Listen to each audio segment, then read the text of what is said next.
The morning of my wedding, I stood in front of the mirror in a hotel room that smelled of white roses and hairspray, and I thought, this is it. This is the day everything begins. My dress was ivory silk, simple the way I had always wanted. My mother cried the moment she saw me. My best friend Maya pressed a cold glass of champagne into my palm and said, "You deserve every single beautiful thing that is about to happen to you." I believed her. I had never felt so certain of anything in my life. Marcus was waiting for me at the altar. I had known him for 4 years, loved him for 3, and the moment I saw his face, when I walked through those doors, the way his jaw went slack and his eyes filled, I understood why people say weddings are sacred. Not because of the vows, or the flowers, or the cake, because of that one look from the one person who sees you completely. The ceremony was everything, the reception even more so. We danced, we laughed, our families folded into each other the way good families do.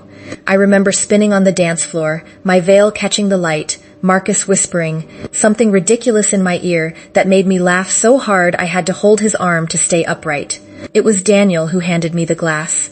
My brother, older by 3 years, charming in the easy way that made everyone in the room gravitating toward him without quite knowing why. He came through the crowd with a flute of champagne, his smile wide, his eyes warm in the way I had trusted my entire life.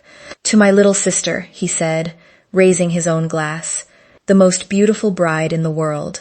I drank it without thinking. Why would I think? 40 minutes later, the room tilted. My knees went soft beneath me, and the music seemed to stretch like taffy, slow and distorted. Marcus caught me before I hit the floor. I remember the cold of the marble against my cheek, the rush of voices, someone saying my name over and over. I remember Daniel's face above me, his expression arranged into something that looked like fear. It was the first time I realized I had never actually known my brother at all. The hospital room was white and quiet, the kind of quiet that sits on your chest. Marcus hadn't left my side. He held my hand while the doctor explained. A sedative, fast-acting, slipped into liquid. Not enough to kill. Enough to incapacitate. Enough to make me compliant, confused, unable to resist signing something I would never sign in my right mind. I stared at the ceiling and let that word settle. Incapacitate. Someone had chosen that word for me. Someone who knew me well enough to know exactly when to hand me a glass. Marcus said nothing for a long time. Then he said, very quietly, "I need you to think back. Every interaction with Daniel in the last 6 months.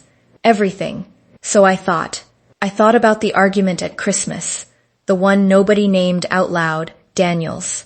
Anger when our grandmother's will was read and the estate, the old family property outside the city, was left jointly between us. He had expected it all. He had spent years positioning himself as the devoted grandson, while I built my career too, cities away, and the will had humiliated him in a way he never forgave. I thought about the phone call in March, when he asked, casually, so casually, whether I had thought about selling my share of the property. I said no. The conversation ended quickly. I thought about the way he had watched me at the engagement party, not with joy, with something calculating behind the warmth, something I had filed away as imagination, because he was my brother, and I loved him, and people do not do things like this to people they love. Except they do. Marcus had already spoken to the venue's event coordinator. There were cameras, not everywhere, but enough. One near the bar, one sweeping the reception hall. He had requested the footage that same night, quietly, before anyone thought to ask.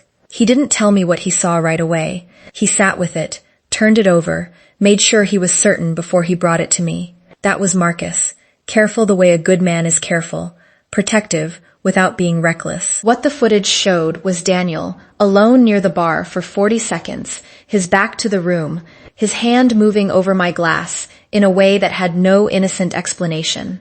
40 seconds. That was all it had taken to unravel 28 years of family. The days after the hospital had a strange texture to them, soft at the edges, like something not quite real. I moved through our apartment in borrowed clothes because we had never made it to the honeymoon, and Marcus made coffee every morning with a quietness that told me he was holding himself very carefully together for my sake. I didn't cry about Daniel right away. That surprised me. I had expected grief to come the way it always had, sudden, overwhelming, impossible to contain. Instead, what came was something colder.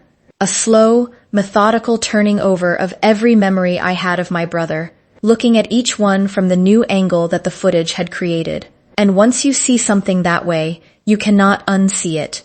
I thought about the summer I was 19, and Daniel had talked our father out of funding my design school application, framing it as practical concern, financial wisdom. I had believed him.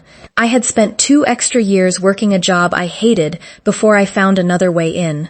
I had thanked him for being realistic. I thought about my first serious boyfriend, a kind and steady man named Peter, who had ended things abruptly after a single conversation with Daniel at a family dinner. Peter had never explained why. I had never pushed. I understood now that I probably should have. I thought about the promotion I didn't get at 24, the one my mentor had all but promised. Me, which evaporated after Daniel attended the same industry conference as my director, and spent an evening being charming in the way only Daniel could be charming. Pattern. The word arrived in my mind one morning while I was standing at the kitchen window watching rain streak the glass. Not a series of unfortunate events, not bad luck or poor timing or the complicated friction that exists in all families. A pattern, deliberate, patient, spanning years. He had been managing me my entire adult life. The estate was the final piece. Our grandmother had left it to both of us, and Daniel needed my signature on a transfer document to consolidate ownership in his name alone. He had tried asking. He had tried persuading. When neither worked, he had decided to take the choice away from me entirely. Marcus found the document 3 days later, tucked inside Daniel's car, already prepared, already dated, waiting only for a signature that a sedated bride might not remember giving. Marcus laid everything on the dining table one evening, like evidence at a trial, because that is exactly what it was. The printed stills from the venue footage, the document from Daniel's car, photocopied and dated. A receipt Marcus had traced from Daniel's bank account to a private pharmacy 2 towns over. A prescription sedative, purchased under a false name, paid for in cash, but captured on a loyalty card Daniel had forgotten he carried. And a voice recording. That last one was the one that made my mother sit down heavily in her chair and press both hands over her mouth. Marcus had met Daniel for coffee 6 days after the wedding. He had told Daniel, very calmly, that he wanted to understand what had happened, that Lena was still unwell and confused, and that the family needed to make sense of things together. Daniel had been confident, relaxed even, because Daniel had always been the smartest person in every room he entered, and he had spent a lifetime believing that. He talked. Not a full confession, he was too careful for that, but enough. He spoke about the estate with a possessiveness that required no interpretation. He said, more than once, that I had always been careless with things of value. He suggested, delicately, that the stress of wedding planning might have caused me to take something myself and forget. He was constructing the narrative in real time, smoothing it into something palatable, and Marcus sat across from him and nodded and let him build it. The recording ran for 41 minutes. We brought everything to a lawyer first, then to the police. The detective who handled the case was a quiet woman named Ferris, who read through the file, without expression, and then looked up and said, "This is thorough." She meant it as a professional observation. I took it as a small, private victory. Daniel was contacted for questioning on a Thursday. Our mother called me that evening, her voice fractured in a way I had never heard before. She had known, on some level, that Daniel carried a darkness in him. I believe most mothers know, even when they cannot name it. What she had not known was how far he had taken it, how long he had been taking it, how many small destructions he had assembled into a life lived at my expense. She said, "I am so sorry, Lena." She said it 4 times. I told her once was enough. People expect revenge to look like rage. They imagine overturned tables and screaming in parking lots and dramatic confrontations, where the wronged person finally says every sharp and burning thing they held back for years. I understand that expectation. There is a version of me that wanted exactly that, wanted to stand in front of Daniel and let everything out in one long, devastating wave. but I had watched my brother operate for 28 years, and I had learned something from him without meaning to. The most effective destruction is quiet. It is patient. It does not announce itself until it is already done. So I did not scream. I did not call him. I did not send a message or show up at his door or give him any warning at all that the ground beneath him was already giving way. The legal case moved forward with the steady, grinding momentum of institutions doing exactly what they are designed to do. The criminal charge, administering a noxious substance, carried weight. The forged document added intention. Daniel hired an expensive lawyer, which told me he was frightened, and frightened people make mistakes, which told me the lawyer would not be enough. While that process ran its course, I turned my attention to the estate.